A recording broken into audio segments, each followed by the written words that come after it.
Lucie Castet n'a pas disparu. Loin d'avoir déserté les plateaux télé malgré la nomination de Michel Barnier au poste qu'elle convoitait. La candidate du nouveau Front populaire à Matignon continue de s'exprimer et de prendre position sur les dossiers chauds du moment.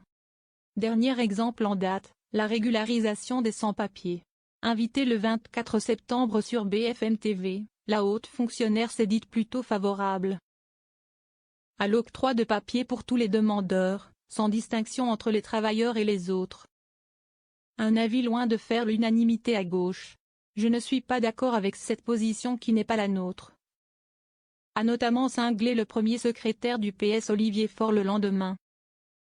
Le député socialiste Jérôme Gage, qui a rappelé sur France Info ne pas être sans frontiériste, est sur la même ligne. Elle s'est plantée, ça arrive.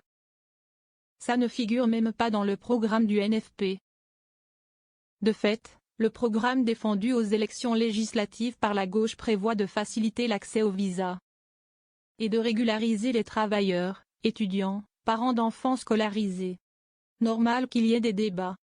Après ces coups de griffe, Lucie Castet précise sa pensée et revient quelque peu sur ses propos dans une interview à Libération publiée ce vendredi 27 septembre.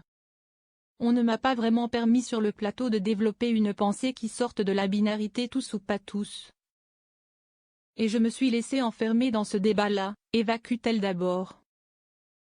Puis sur la question des régularisations, l'ancienne directrice financière à la mairie de Paris assure ne pas vouloir prendre le travail comme seul critère.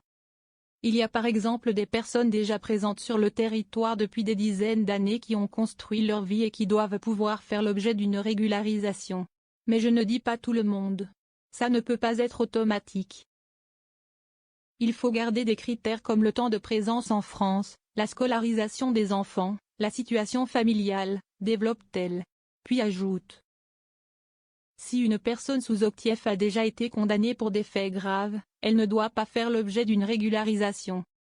L'épisode révèle la difficulté pour Lucie Castet à s'exprimer au nom d'une coalition qui a échoué à constituer et même à entrer au gouvernement. Désormais, la question se pose de savoir si elle parle en son nom propre ou si parole engage l'ensemble de l'alliance. Il n'a jamais été question que l'on soit d'accord sur tout. C'est normal et sain qu'il y ait des débats à gauche, affirme-t-elle. D'ailleurs, signe qu'elle ne perd pas de vue ses objectifs, si une motion de censure venait à être adoptée contre le gouvernement de Michel Barnier, Lucie Castet promet de ne pas se dérober.